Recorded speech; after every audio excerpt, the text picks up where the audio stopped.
Well, you've done it. You got the kids back to school. You sorted the uniforms and named enough things for a small army. No rest for the wicked, though. It's a new year and a new routine of juggling it all. Well, maybe we can help. You can now get your Dunnes Stores shop delivered same day by those lovely people at Buy Me. Just order your same-day delivery straight from the Dunnes Stores app. What's more, delivery on your first 4 orders is free. Don't forget it's swimming lessons tomorrow. Minimum spend €30. Selected delivery areas only, subject to availability. The mighty and resilient Merrimack River, carving through the communities of our great region. My name is Linda Lorden, proud president of Merrimack County Savings Bank. And like the river that serves as our namesake, we're a constant yet ever-changing presence. Because to us, it's bigger than banking. It's about powering communities and putting people first. It's about knowing where you came from and where you're going. That's Merrimack style. Visit us at themerrimack.com.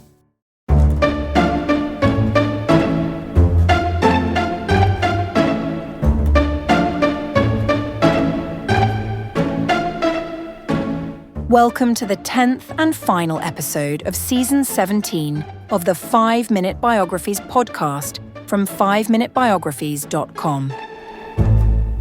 This week, we will take a few minutes to look at the life of pioneering comedian Richard Pryor. Whilst you wait for the start of Season 18, why not check out our 2 new 5-minute podcasts, 5 Minute Murder and 5 Minute Mysteries.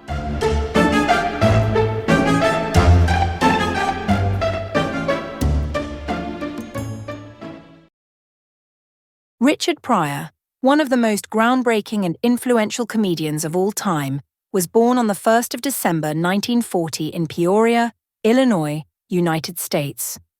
Renowned for his sharp wit, fearless humour, and unflinching social commentary, Pryor revolutionized stand-up comedy and paved the way for generations of comedians who followed in his footsteps.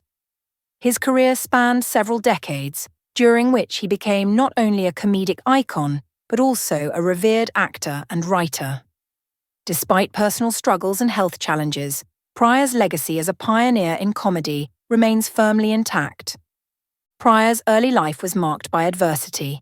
He was born into a troubled family. His mother, Gertrude L. Thomas, was a prostitute, and his father, Leroy Buck Pryor, was a former boxer and bartender. Richard was raised primarily by his grandmother, Marie Carter, who ran a brothel where he spent much of his childhood. His upbringing in this challenging environment exposed him to violence, poverty, and instability from an early age, experiences that would later inform much of his comedy. The family lived in a poor, segregated neighborhood, and Pryor often found solace in his ability to make others laugh, using humor as a coping mechanism to navigate the harsh realities of his surroundings. As a child, Pryor attended Catholic school briefly before being expelled, after which he attended public schools in Peoria. He struggled academically and found little encouragement in his educational environment. However, he discovered his passion for performing at a young age, participating in school plays, and showing a natural talent for entertaining. At the age of 14, Pryor was expelled from school once again and began working various odd jobs to make ends meet. By the time he was a teenager, Pryor had already started to refine his comedic talents. He worked as an entertainer in local clubs and bars, gradually developing his craft.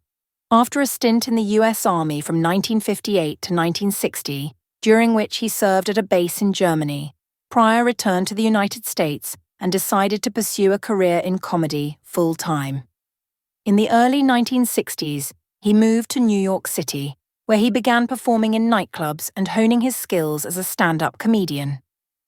In the early stages of his career, Pryor's comedy style was heavily influenced by Bill Cosby, with his material focusing on light, non-controversial topics. He quickly gained popularity in New York's comedy scene and soon appeared on television shows like The Ed Sullivan Show and The Tonight Show starring Johnny Carson. However, Pryor became increasingly dissatisfied with the persona he had adopted, feeling that it did not reflect his true self or the realities of his life. A turning point came in the late 1960s when Pryor walked off stage during a performance in Las Vegas, frustrated with the direction of his career.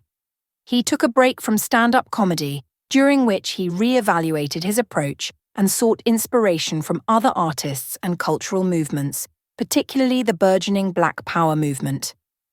When Pryor returned to the stage, his comedy had undergone a profound transformation. He began addressing issues such as race, inequality, police brutality, and his own personal demons, delivering his material with a raw honesty and biting humour that resonated deeply with audiences. Pryor's stand-up routines became legendary for their unfiltered examination of social issues and his willingness to tackle taboo subjects. He used his platform to expose the injustices faced by African Americans, often drawing from his own life experiences. His humour was sharp and intelligent, and he had an extraordinary ability to find humour in even the darkest situations. His use of profanity and candid storytelling set him apart from his contemporaries, and he became known for pushing boundaries in ways that few comedians before him had dared. In the 1970s, Pryor's career reached new heights. He recorded a series of critically acclaimed comedy albums, including Is It Something I Said? In 1975, along with two others, all of which won Grammy Awards. These albums showcased Pryor at the peak of his comedic powers, blending observational humour with scathing social commentary. Beyond stand-up, Pryor also made a significant impact in film and television. He co-wrote the screenplay for Blazing Saddles, 1974, a satirical western directed by Mel Brooks, though he did not star in the film as originally intended.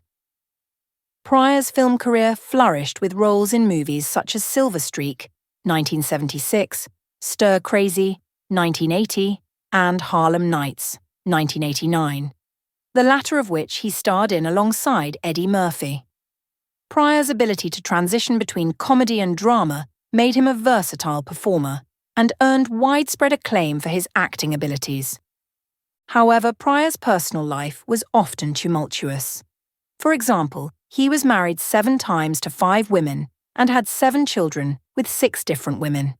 He struggled with substance abuse, particularly cocaine, which took a toll on his health and led to erratic behaviour. In 1980, he suffered severe burns in a near-fatal accident after setting himself on fire while freebasing cocaine.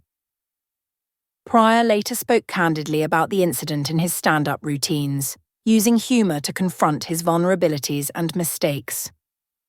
In 1986, Pryor was diagnosed with multiple sclerosis, a degenerative disease that would gradually impair his physical abilities.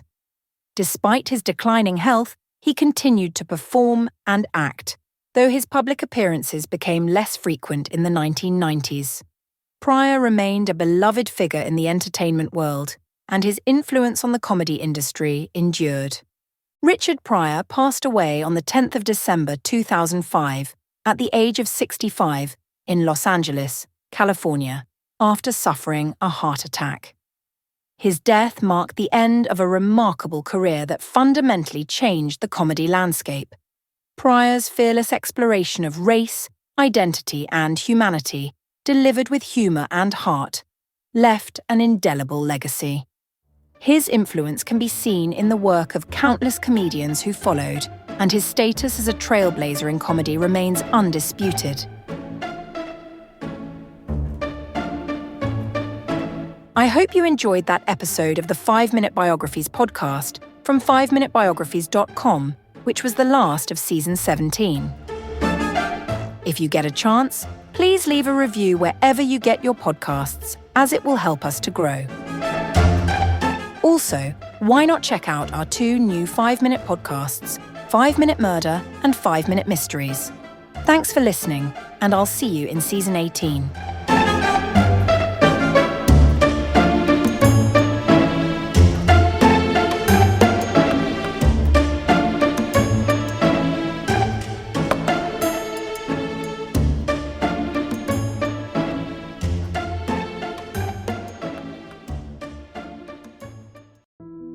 What makes our communities special is the way people rally together to help each other during a crisis.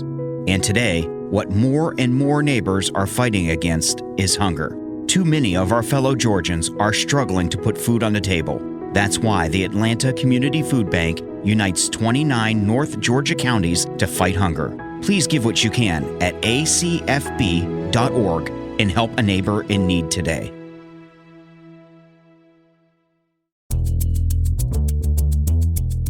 Okay, it's official. We are very much in the final sprint to Election Day.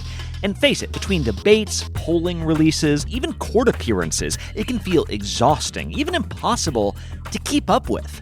I'm Brad Mielke. I'm the host of Start Here, the daily podcast from ABC News. And every morning, my team and I get you caught up on the day's news in a quick, straightforward way that's easy to understand, with just enough context so you can listen, get it, and go on with your day. So, kickstart your morning. Start smart with Start Here and ABC News, because staying informed shouldn't feel overwhelming.